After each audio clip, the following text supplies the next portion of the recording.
Oh, hello, Ryan. Hiya. Hi, you there? Yeah, Okay. it's me. It's Ryan under the Society account. Okay. That's great. We can get started right now. You say you can or can't get started. We can start it right now. So I got a colleague in the room with me, and you both, one said can and one said can't at the same time. So I had to clear exactly what I heard. I was like, uh-oh. Okay. I'll just pass the mic to our host, Evan and Josh here. Okay. Okay, thanks, Amy. Hey guys, this is Evan, your host today. I'm sitting with Jules. She's gonna be co-hosting with me. Say hi to everybody, Jules. Hello, everybody. So our guest tonight is Ryan. He's the head of community from XOCIETY. So XOCIETY is a metaverse with shooter mechanics at its core, starting with a well-developed MMORPGs core, processing to land and resource ownership with robust tokenomics and creator economy. The game and metaverse is being developed by a well-established team of over 50 developers with decades of experience in the tech and Web2 gaming fields. By the way, we are co-working a bounty with XOCIETY. Don't miss the chance to win more than 1,500 USDT token airdrop on our website. So Ryan, why don't you introduce yourself and say hi to our audience? Hi. Yeah. So that was a really great introduction, actually. So yes, I'm Ryan. I'm head of community for Society with an X, just because that's how we go. I've been in the Web3 space since around 2018. Started out with another Web3 company and helped them grow up, helped them get on large listings, help grow the community, help launch projects. And then I came across Society, which, as an avid gamer, really appealed to me. Really strong looks in terms of gameplay, really strong looks in terms of style and overall world building. And so I was really drawn to it and joined the team. And so I find myself here today. And as you said, it's a brand new sort of gaming experience under development. We've got a core of 50 developers. We have a lot of the team have worked together for a decade plus, so they know each other very well. They know when it's time to work hard, when it's time to put in the effort, and when it's time to actually push on and build what needs to be built. They are quite well known in the Web2 industry, some stalwarts, as well as a couple of guys that are similarly very respected from the Web3 from previous projects. And so together, we're going to build up and go forward for a cool new project. Thanks for your kind info, Ryan. And today we are having two sections. Firstly, here are some topics for XOCIETY to answer to our audience and give us a more deep knowledgement of XOCIETY. And secondly, we will pick few questions from the audience. So let's get started. The first topic is. Could you give us some information of the team behind XOCIETY, Ryan? Yep. So we've already briefly touched on it, but the core team is around 50 developers, and that's guys that are programmers, front-end programmers, people that are artists, animators, and planners, game designers, economy planners. So they're all coming together. Now, all of them, as I said earlier, have significant experience from Web 2 and a lot of work together for sort of 10 years plus. And so they're a very good core collective. Collectively, we're Team Endus, which is the idea of and us.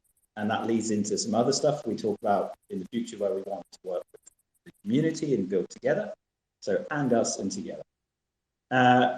We've got a core 7-strong group that are the leadership team, and they run the gambit from a very recognized leader of business called Sang Chung, who has previously led a Web3 company called PlayDAP's business team, and he led them to be the first Korean Web3 studio to list on top 10 exchanges, including Binance and Coinbase.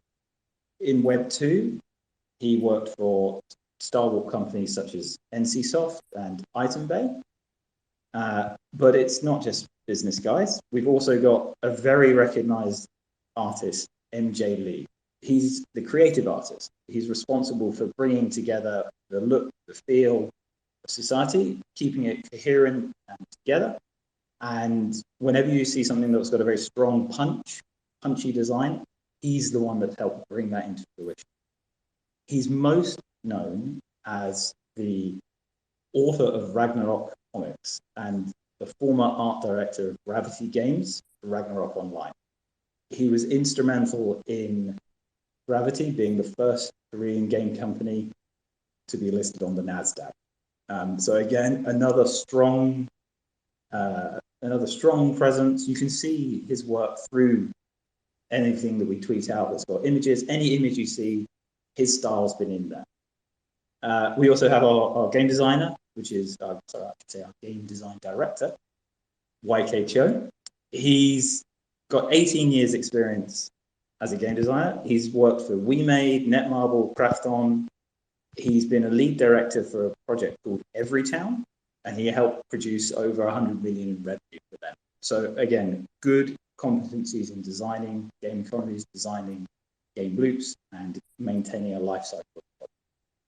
And then leading everybody is Jeffrey Kim, who's got over 20 years experience as a game designer, producer, lead producer. He's worked again, NCSoft, 2K Sports, Nexon. He's overseen globally serviced games and platforms that launched in 150 plus nations with 40 million plus downloads. He's worked for recognizable products such as Lineage, Eternals, Wars of Persia, and NCTverse, which was another metaverse style project in the old sense. And now he's leading a Web3 team. Yeah, so could you tell us more about the MMORPGs core? Like, what's the gameplay you think will attract the players? Sure. So for society, we see the MMORPGs core as a massively multiplayer online third-person shooter, just to get the big mouthful out of the way. We see it sort of divided into distinct phases. Both linked to the core strength of a strong third-person shooter gameplay, so engaging gameplay, etc. And at a base level, what they are is there's players, there's pioneers, there's land stakers. And so the idea is that players are able to engage in player versus environment action, so PvE, which is known, as well as PvP, player versus player, earning rewards that boost their effectiveness in completing raids and boss encounters, earning items, tools, etc. that can be upgraded, converted towards your goals within the game, such as developing land, owning land, building land.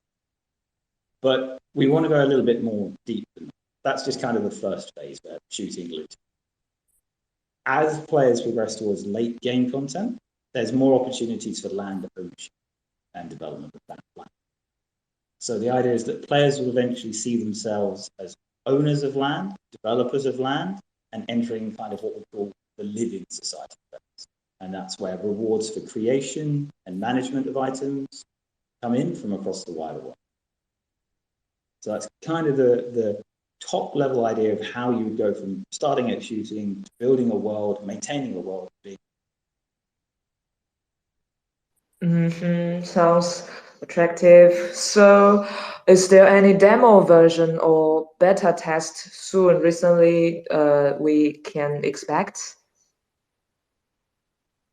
So right now, demo slices of the game are tied into an ownership of a Frontier avatar, like a Frontier NFT app. So the idea is that owners of those avatars will get access to demo slices of the game, first beta tests. The aim is around the middle of this year, which means that to get into that, you have to obviously own one of the NFTs coming in a sale, coming towards the end of April. As we build, those owners of the NFTs will be able to influence the betas, influence the demos, and give more of a shape to how they feel is the strongest. On our Twitter account, we've tweeted out the demo, the most recent combat build. It's a pin tweet. It's a very quick, sharp look at the style and quick play of games, showing you and multiple other people playing. And it gives you a real sense of what you could expect playing.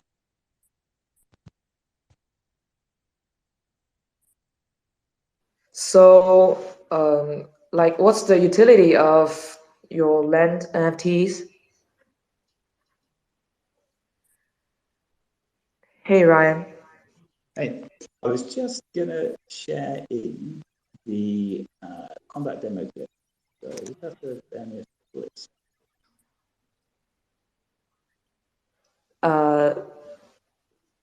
Just put it into our.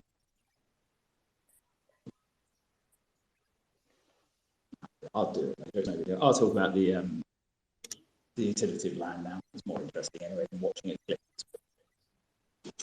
So for land NFTs, it's about blending sort of three core ideas. There's player, resource, and creator. And the idea is that you'll blend the three of them together to improve upon what you hold and what. So ownership of the land isn't just gated into who can buy it. It's not about purchasing, you know, whoever's got the most money comes in, purchases land and holds it, and that's not what we really want. It's actions that we see building the land and building the use and use case. So land will be places where players can gain resources to boost their raiding, their looting, their end game content. And the more developed a land is, through people investing resources, through owners investing resources, time, the more valuable it is for the players that come through and use it. So a good idea would be that you've spent your time developing your parcel of land, and you'll recognize essentially the owner who developed it most. Players will get boosts from the infrastructure you put in, and you'll get a boost back because of that infrastructure you put in. So as more players funnel in, it rewards you for having more active, more engaging land and area. So the idea is that very naturally, players flow into high-value lands, and high-value lands naturally service players to make them, in turn, stick and continue playing, because it's a very rewarding cycle. So land, really simply put, is about development, servicing players' needs, and being rewarded for doing that. The more you put in, the more players will use, and the more rewards you can gain as a facilitator.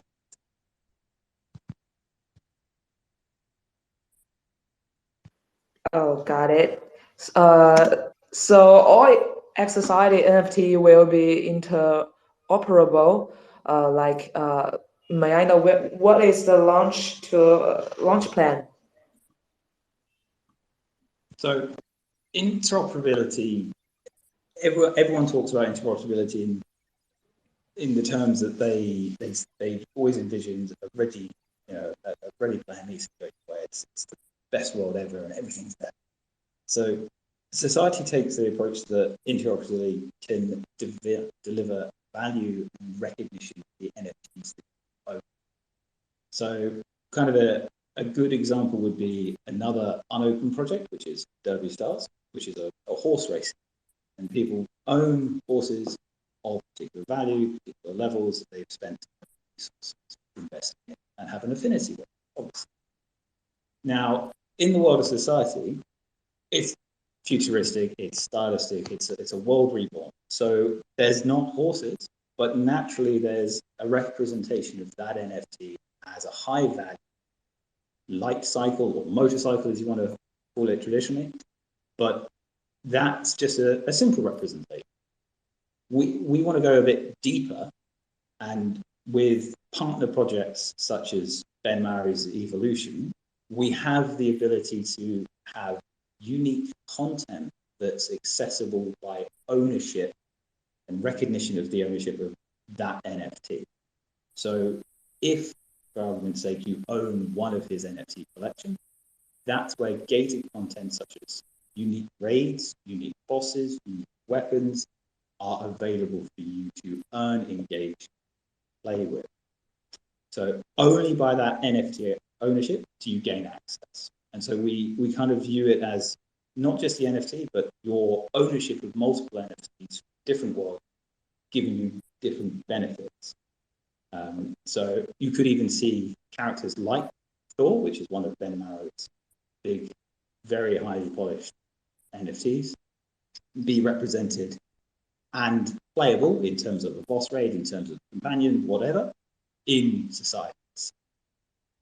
So there's that kind of two prongs, but then there's another one that we see as well with groups like Ready Player Me, who, thanks to their modeling work, and spans a number of different NFT projects, that will be able to represent your NFT in-game via a 3D avatar that's fully rigged, fully modeled, and so you'll see that come to life within society as a truly unique asset for you.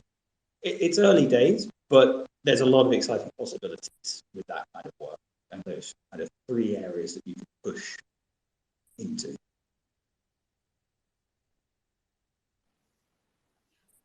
Thanks, Ryan. By the way, your volume is kind of low.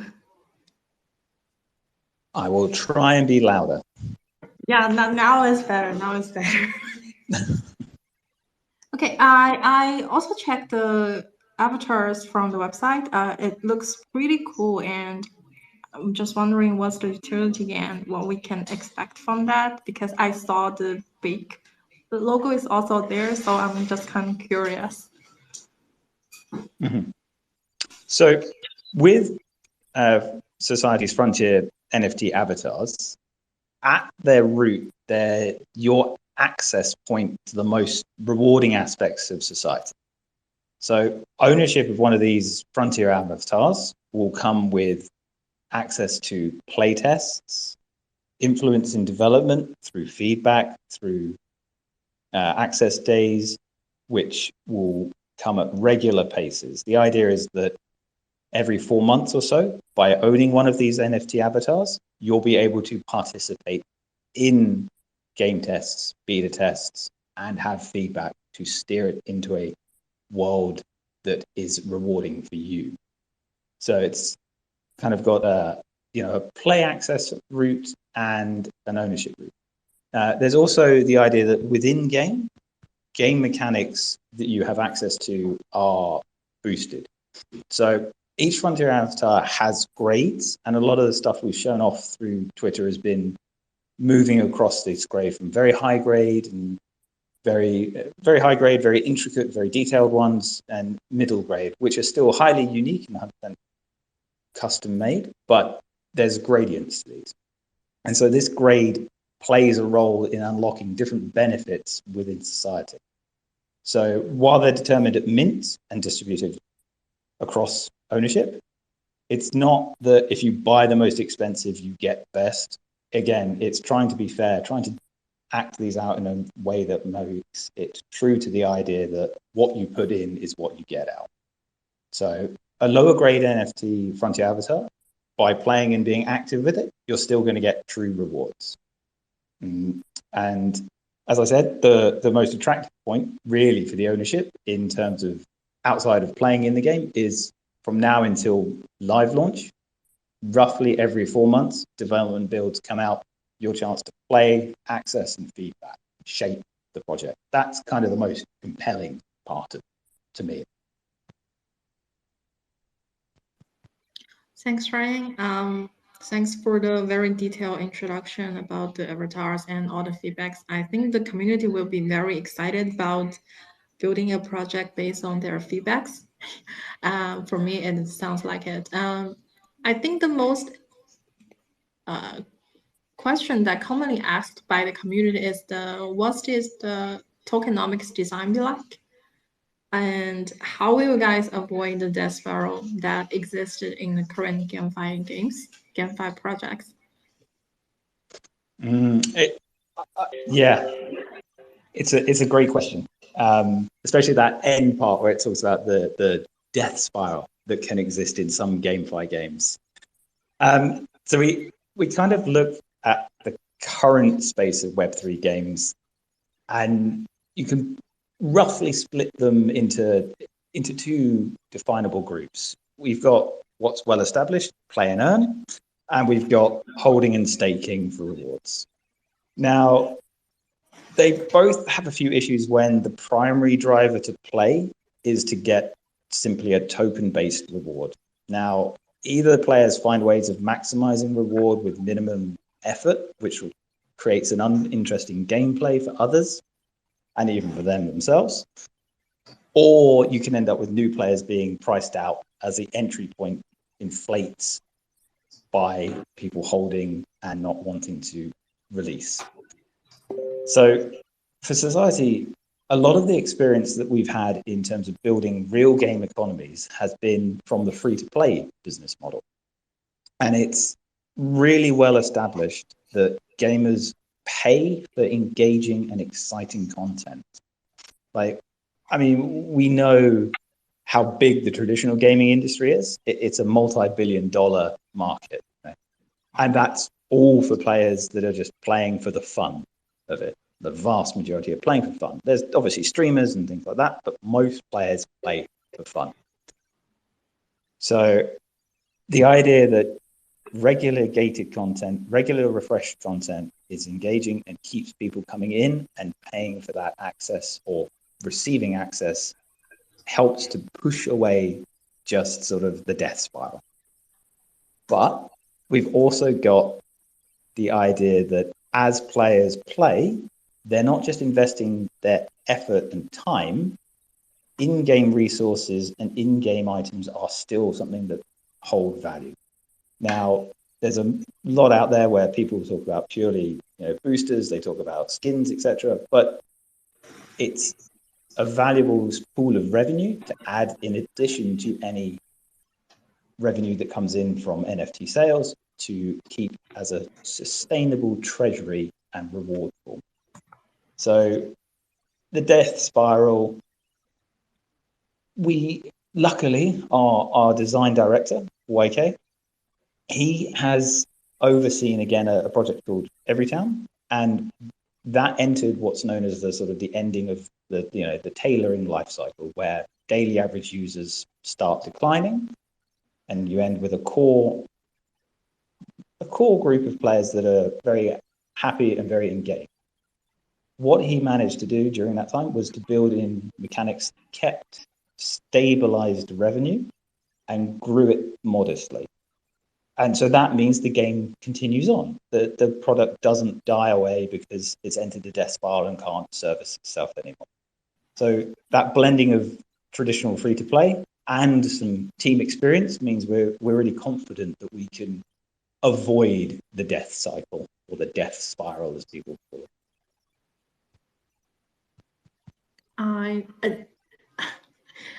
A lot of things that I'm curious about myself, because I saw there's a slogan on the website.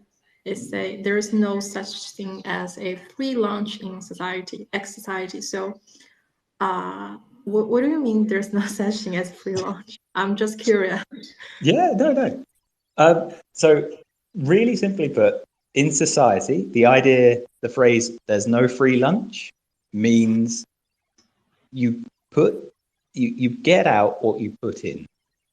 You can't just buy the most expensive item or the most rewarding item, sit back and count your blessings. You have to engage. You have to build the land. You have to monitor the land, maintain the land. And by doing that, that's how players use your land, use your resources, and that's how you're rewarded. So you get out what you put in. And no free lunch, you don't just eat for free, essentially, off of other players. You have to help them, they have to help you. Oh, I get it. So it means that you have to engage, you have to do something to maintain your lands or your game, not just buy the highest item with the most ROI, right? Exactly, yeah, because that doesn't actually make a very interesting game half the time. If you just buy something that is a high ROI, yes, you're making some tokens or you're making some money, but it's not that fun. And we want to make something that's a AAA fun game. That's the core, a rewarding, fun, engaging experience. Yeah, that sounds really like intriguing, because there's a lot of people, they're using multi accounts to join the game. They destroy the whole ecosystem. So I think it's a really good output there. Yeah. The last question is that what is the roadmap for the game launch or any major plans next? So there's two major milestones we can point to, and I've kind of peppered them in a little bit earlier, but this is where I make it super clear. Late April, we'll see the first Frontier NFT avatar sale. A limited number going up for sale, and that's what gets you access to those rolling demos. Every 4 months, chances to input, chances to own, chances to help build. And right now, the way to get involved with getting yourself into that sale is with a system called NTX, which is an ERC 1155 soulbound token, or SPT, which is non-transferable. And that's important because you can't just come along late, buy a bunch up from people that have got a few and get in. Again, you're being rewarded for activity and participation. So by acquiring NTX, being rewarded by being active in the community, Discord, Twitter, etc. You'll be earning these recognition, essentially, and you'll be able to use that to access a mint list as we progress. Coming really soon after that sale would be the first game test in late May, subject to development. Otherwise, I'll get hit by the developers if I don't say that bit. And that's accessible for holders of the Frontier avatars. They'll be able to have a significant show of force for how the game is playing, how the gameplay feels, how the gun feel, how the gunplay feels, how the gun feel is, how the direction of the game is moving. Is it core numbers, good experiences for this number of people, or raids working well? So we'll be looking at that kind of. So that's the immediate one. Looking a little bit more than that, there's more partnerships that are in development, ways that we're looking at to help flesh out the world of society and add more experiences. Again, I talked about Ben Marrow and Evolution, and Ben Marrow has been linked and has worked on major traditional gaming projects such as Halo, Lord of the Rings, so a very big name in terms of gaming. So building out of those partnerships and bringing in more value for NFTs that you hold from across Web3. But circling back, the most important thing for people to get involved in is the community itself, by earning NTX and by getting onto mint list, by being active, participating. As we said multiple times, there's no free lunch in society. You get what you put in, and hopefully you put in a lot and get a lot out.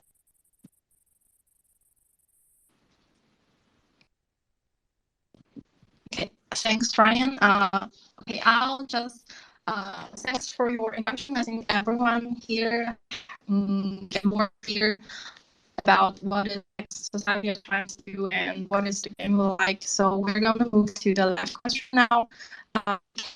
With the hard technology and how friendly you to ask questions and try to make it not cover, like not to the same question that we have mentioned before. Okay, thanks everyone. I see. Let me choose. Okay.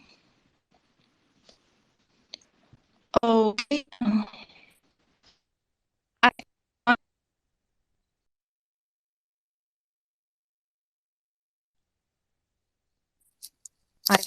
What's your for the Yes.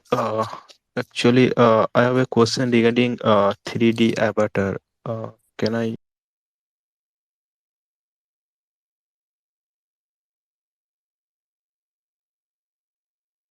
ask?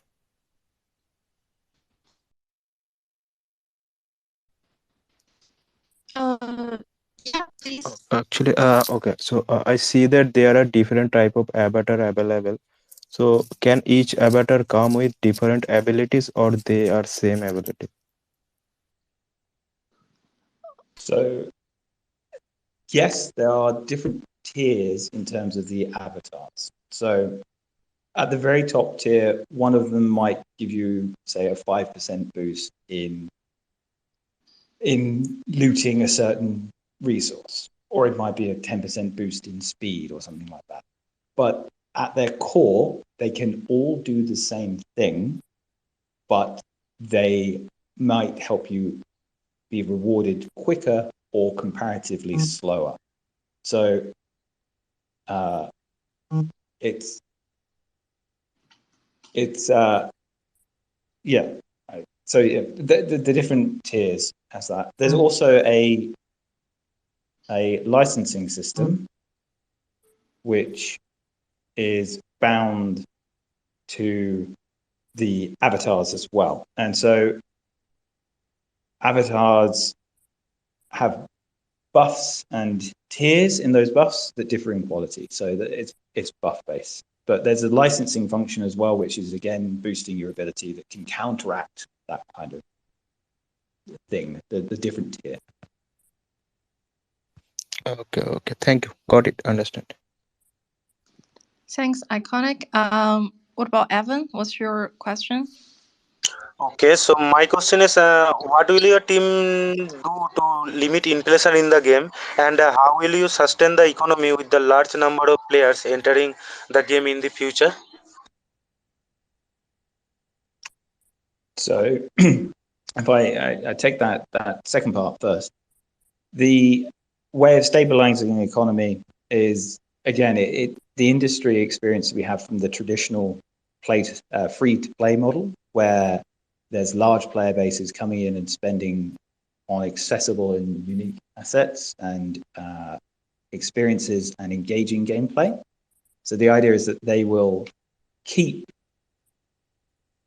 the game active because the content is rewarding. So it's not, the cycle of the game isn't come in and earn.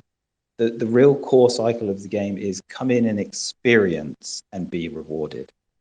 So that rewarding experience is more about the sentiment, the feeling, the play of the game than it is just about a token. If it's just about a token, you enter the death spiral, like we said. Yeah. In terms of attracting players in the beginning stages, it is about getting the message out. It's about having player tests and having invites via owners of NFTs that can invite people to play test or to have small slices of the game as we head on. We're also targeting traditional launch pads such as Epic Games Store and Steam to reach the traditional gaming markets. So based on that, we feel that we're able to push to the most receptive gamers and the most receptive Web3 gamers together. Got it, sir. Thanks for your answer. Okay, thanks, Evan. Next is Max. Hi, Max. Hello, can you hear me? Yeah. All right, thank you for this opportunity. I just want to know, how do you tend to overcome language barrier in terms of meeting out to potential non-English users out there? So in respect to this, like, are you having plan to have content writing written in some of these major languages like Chinese, France and the others? Yeah, it's a great question, actually. Like, because you want to be as welcoming to as many people as possible. And the team have built traditional free-to-play games, and exactly that. There's content in the biggest languages. So traditionally, you need to service English, you need to service Chinese, you need to service Spanish language for a lot of South American markets. What you do have to recognize is that content translation and content in multiple languages can be a rolling affair. So while we're in this quarterly or every 4 months sort of testing period, language might be built on the back of that. But when live, when launched, servicing wide languages is super important. The team's traditional Web2 gaming experience, they have that in spades. Connections with translation companies, etc. It's already built in. Yeah, so we recognize that. But it's a great question. All right, thank you very much. Thank you. Thanks. Next is Jonathan.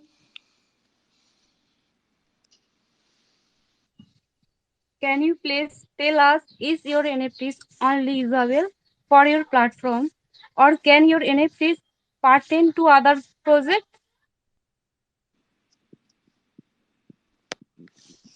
You broke up ever so slightly there. Could you just repeat your question? Sorry.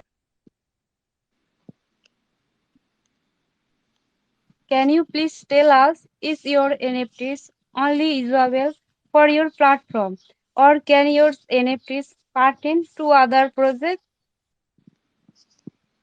Yeah. So again, that's the interoperability promise. Now, a lot of what we have said here has been about things coming into the world of society. Now, that should be a two-way street.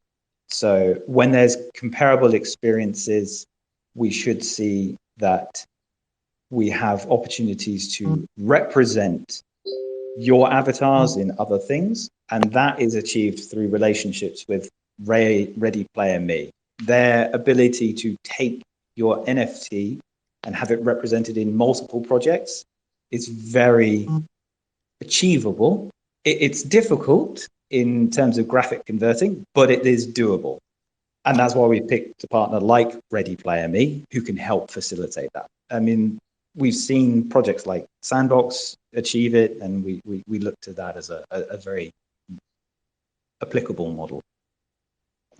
So we think that society avatars can move from just our style into voxel games, and we think it would be great to see them playing in the Sandbox world. So we're really into the idea of interoperability, really into the idea of having it crossed with as many other partners as we can. Thanks, Ryan. I hope this. Okay, thank you, sir. Okay, thanks. Next is Fortune. Hi, Fortune. Hello, can you hear me? Hi. What's your question? Yeah, okay, so I just wanted to ask if they could tell us more about their plans maybe in the next 5 years from now, because as we are evolving the crypto space, a lot of things are changing. So I don't know if you could share your light on that. So yeah, you're right. 5 years in the crypto world is, well, it's like 10 in everything else, isn't it? Or it's like 50. So the live aspirational date for the game would be post 2023. So that would mean that we would have a live experience after. But from that, you can expand, you can build out the game experience. Traditionally speaking, games have expansion packs. They have new items added, new resources added, new partnership agreements, new avenues of things like that. So we have a thing called Calum, which is kind of the beginning world of help and the beginning world where players will emerge into this land that they can tame. really easy to roll out the idea of other Kalems in other parts of the world that need to be tamed, which gives new experiences, new monsters, new partnerships,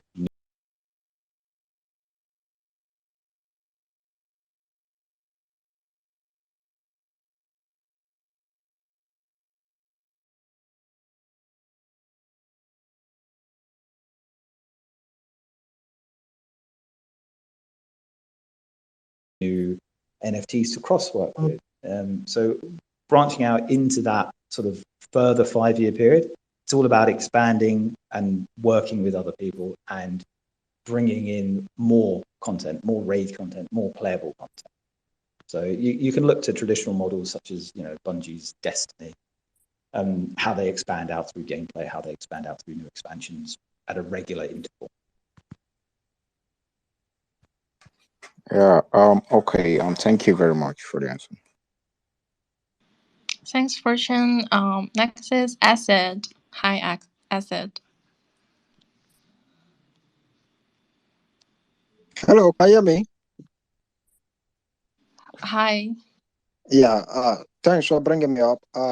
Actually, my question is, I want to know, like, for new users actually coming into your platform, are there any like benefits for new community members?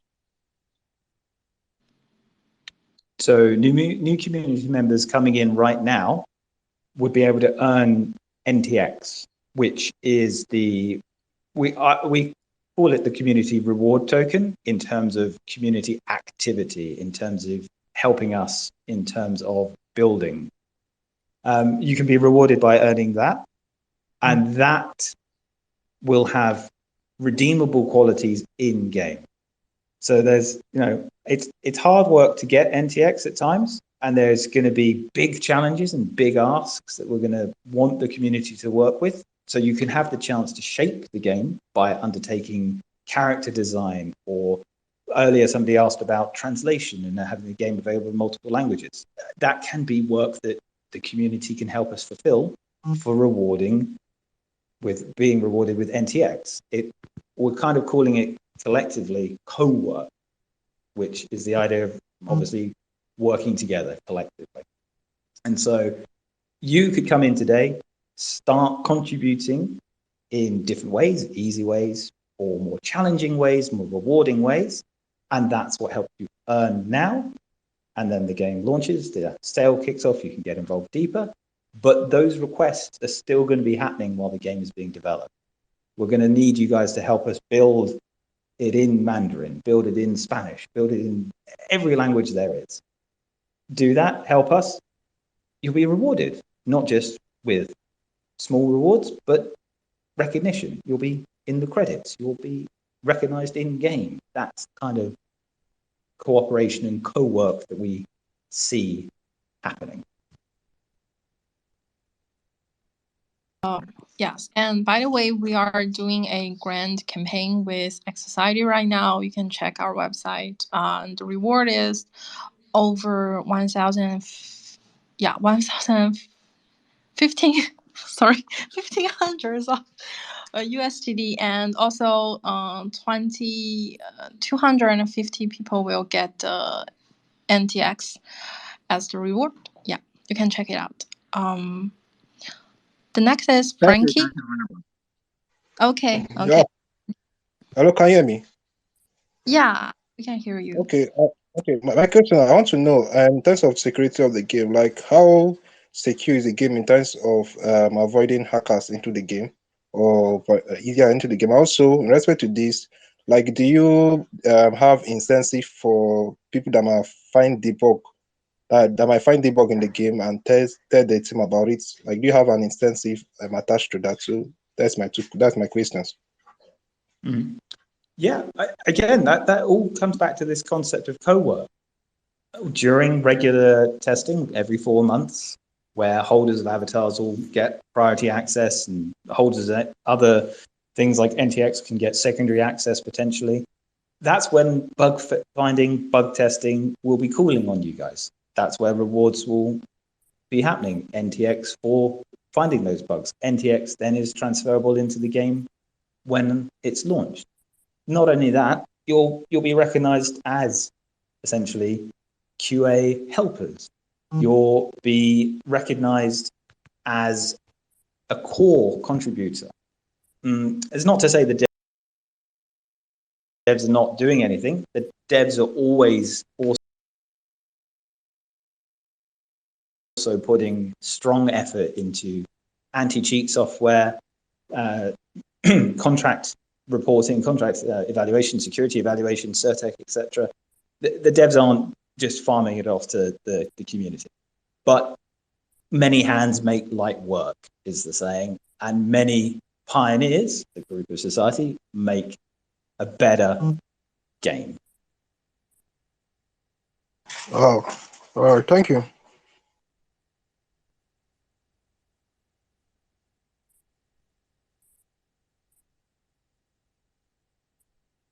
Oh, sorry, I forgot to mute. Gus, please. Thanks, Frankie.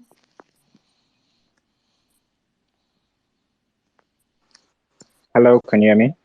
Yeah, we can hear you. Okay. So my question is, I just want to know, like, if your project has plan of bridging the gap within most Web2 and Web3 users, because most of these traditional gamers at times they usually pass through a lot of puzzles to begin in this Web3 game fees industry. So I don't know if you have plans of maybe onboarding them. Yeah. The first thing to say about that is the entire team are gamers. It's a gamer team. You just have to look at people's desks to see Xbox controllers ready for PC playing. You just have to see everything like that. So for the traditional game players, now easy on-ramp solutions are a very necessary part of that. So things like easy login via Google or other social accounts, which reduces the hurdle of getting on to and getting into game with the creation of wallet interfaces after login and wallet association after login for holders of NFTs, etc. Like that's a simplistic onboarding and recognizable onboarding for traditional games. We know that platforms like Steam and Epic are the conventional platforms to use for games, and we recognize this as a great chance to help convert Web2 gamers into Web3 gamers. So by being available on platforms where the Web2 gamers are, that's how we can attract them through with, again, the core concept of an engaging, fun model of gameplay, which is about gameplay and experience first, which puts the emphasis on play and have fun and engage. That's how they will jump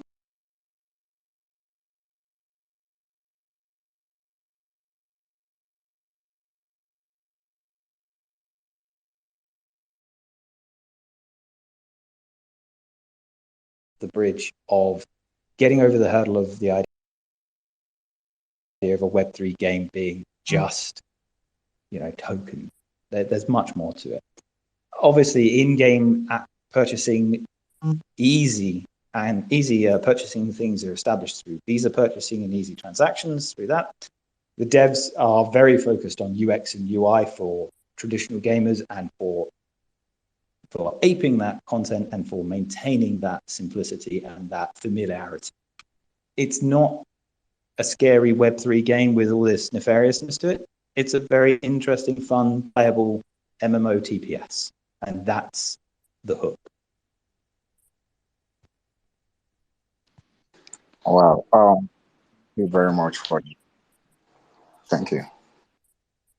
Thanks, Gus. Yeah. By the way, we're gonna choose the left five questions from the audience. Thanks, Ryan, again for answering all the questions very sincerely. Okay. The next is Bold. I like your PFP. Yeah, can you hear me? Yeah. Thank you for bringing me up to ask my question. Most of the question people ask during the AMAs are the strength of the project. So at this time, can you talk about your difficulties and challenges? What differences do you face? What challenges do you face developing your project, and how did you overcome it? Well, I wonder what I could point to as a challenge in the current market of Web3 and crypto. Some people call it a bear market, but it's not. It's a build market. It's really about building right now.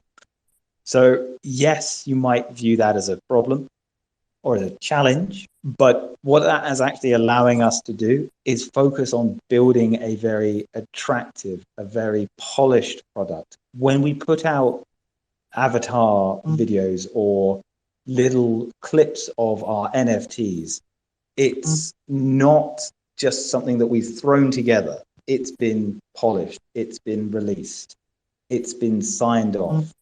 The devs are all together in believing that they should release the most cohesive, strong vision. Personally, I ask the people, the devs, I ask the artists, hey, can I show this off? And they go, I just want to polish it a little bit more. And then when they do that, I go, yeah, I had to wait because it's so good when they do release it. The challenge of this difficult market is also counteracted by a strong team camaraderie.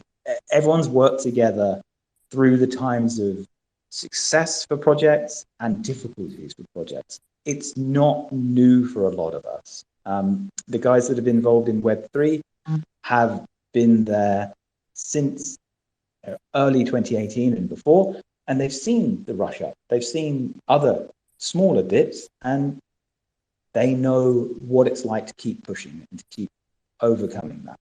So, you can point to that as a challenge, but it helps that the strengths of the team are cohesion, ability, understanding of markets, and understanding that you build when you have the breathing space. And right now we have the breathing space, I should say. Like the devs have got better at releasing work in progress, which is good. But they still like to release what they call work in progress, which is still super high quality and really impressive. So the challenge you can point to is being overcome by ability, cohesion, etc.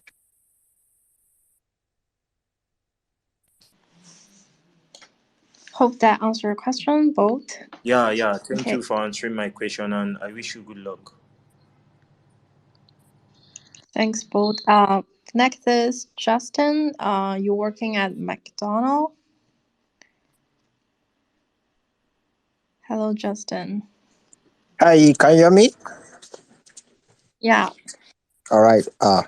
Thanks for bringing me up. My question is, can you tell me what are some of the key features that distinguishes your project from other similar gaming projects?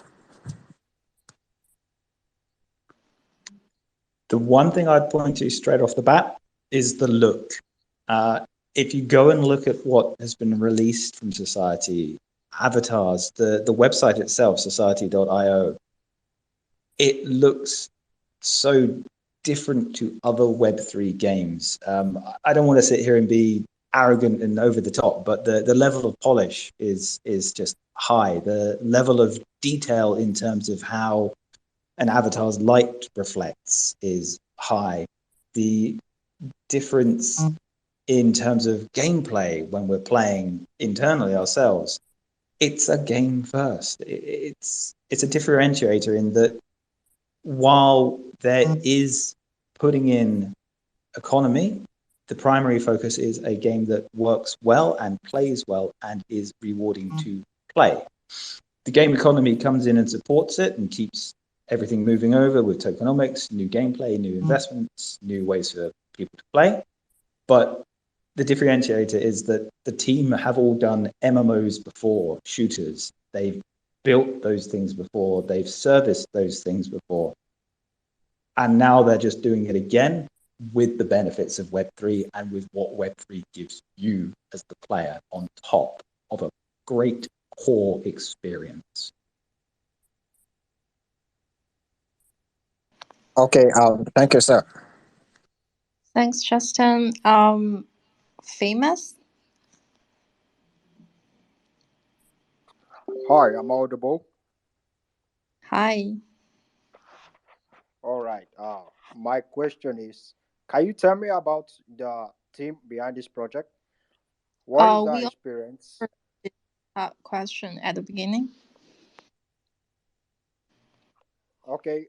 My second question is, can you tell me, do you have plans on collaborating with other metaverses in the future? Do you want to answer this question, Ryan? Yeah, I mean, we spoke a little bit earlier about other collaborations that are currently undergoing. Ben Marrow's Evolution, recognizable his game content, his NFTs will be represented in game. Ready Player Me, their technology to help bring in other NFTs to be represented in game. Under the unopened umbrella, there's sister projects, there's Dava, there's Derby Stars, which will have NFTs that are being represented in game, be that, say, in the look, the feel, an item, an experience. So, yeah, open to every collaboration where we have a gaming drive for it. A driver to make a more interesting game, a more beneficial game, a more unique experience. That's the push of collaboration. So yeah, Web3 guys, it can be as simplistic as representing what you own, or it can be proper content based on partnerships we've made. Okay. Hope Okay. that answers. Thanks. Okay. Robert, you go next. Hello, can you hear me? Yeah. Okay, so I have a question concerning the land NFTs. I don't know, is there any way we can obtain our own land NFTs to build our own world on? And secondly, is there any possibility of lending out these NFTs to other users in order to earn commission? So when it comes to the ownership of the land NFTs, it's all about that development of it, that investing in it in terms of putting in resources in the game, putting in systems or items that players find attractive. One potential avenue that's in discussion in the team is that by developing and by continuing to develop that land, you essentially end up as the dominant force within that land. You can fight for it by pushing in your own work, or you can fight for it in actual terms of shooting, being the dominant force in the land. So by being a dominant force in the land is yours in ownership by force, by play, by investment in resource, not by buying. It's not buy the land and sit back and own it. So this also creates the driver for continuing to play. Again, you can't just grab a land, sit back and chill. You have to maintain it. Otherwise, players will go elsewhere for the new resources or the maintained resources, the maintained sort of charging pods, etc., etc. Everything that happens there for the gamers themselves. You know, because no one wants to sit there and watch a land that they've bought go down to nothing, because then it's just a financial asset. The point of a land in our game is ownership of the land, playing the game, and being recognized as someone that's a big deal, not because they had money, but because they are beneficial to the game world. Hope that answers your question, Robert. Yeah, thank you very much. Okay. The last question from the live section is from Alpha. Hi, Alpha. Hi, can you hear me? Yeah. Okay, I want to know for the avatar, can this avatar be upgradable, like in terms of at performing others in the game, in terms of the avatar being upgradable? And also, my last question is, we have been asking a lot of questions so far. So, if you had summarized this project the novice in one word, what will it be? Wow, that second question. Oof. The first question, in terms of your avatar, we have something that is, we have avatars that exist, and you've seen them in game, and they look a certain way, they act and feel a certain way. We also have a system called Textus, which is an upgrade for that in-game avatar. And the idea is you can change the way it looks in terms of skill, or sorry, in terms of skin. So you can go from a very plain skin to something that looks truly different and unique. You also have this concept of licenses, which upgrades your avatars in terms of abilities. So couple a license with your avatar to make it better at something. There's also gear. A very traditional MMO thing is gear, loot, wearables, consumables. Acquire the new look, the new jacket, the new trousers, what have you. The gear changes the way you look. There'll be buffs, there'll be stats, but it's also cosmetic. Everyone wants to look the way they want to look in game. So yes, upgradable, expandable via gear, via licenses, via systems which change the fundamental look of your character as well, or your NFT app. That second question, summarize it all in one word. I mean, I'm a community manager, so I can't do it in one word. But I would lean back on the strapline of shoot, earn, pioneer. Now we live in society. And that is all about the project being together and about the project being built with everybody. If you really push me, I would go for shooter metaverse. Thanks, Ryan, for answering. I hope this answers your question, Alpha. Yeah, very much for the explanatory, elaboratory explanation. Thank you. Okay. Okay. Yeah, I think that will be all. Thanks, Ryan, for answering every question. Very genuine and very patient. It's it's kind of hard, I know. And by the way, yeah, the AMA will be end soon. So, thanks again for being here with us. Ryan, do you want to say bye to the audience? Yeah, I mean, you say thanks for taking the time, but it's a genuine pleasure, like talking about society, talking about what we're planning, bragging a little bit, saying how we're going to do things better. It's great fun. You will always find more at society.io, the Twitter account, official, Society official, the Discord. There's loads of information. NTX is the way to get yourself into mint list. NTX is the way to be rewarded when the game launches. NTX is the way to be rewarded even post game launch. So reach out on one of the socials. I'm pretty much on there all the time, and I will answer any question constantly because, as you found, I like to talk. But it's been great with everybody today. Thanks for the amazing questions. Thanks, Ryan, for being here with us. And guys, don't forget to stay tuned for more exciting updates with Society. And don't forget to join our collab campaign at BitMetis. Yeah, hope everyone have a great day. That's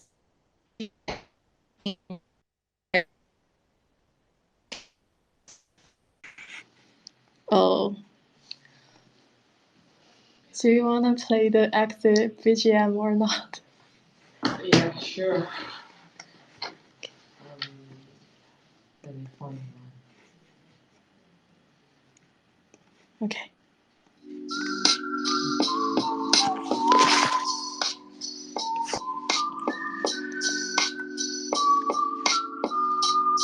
Thanks, everyone. See you next time. Bye.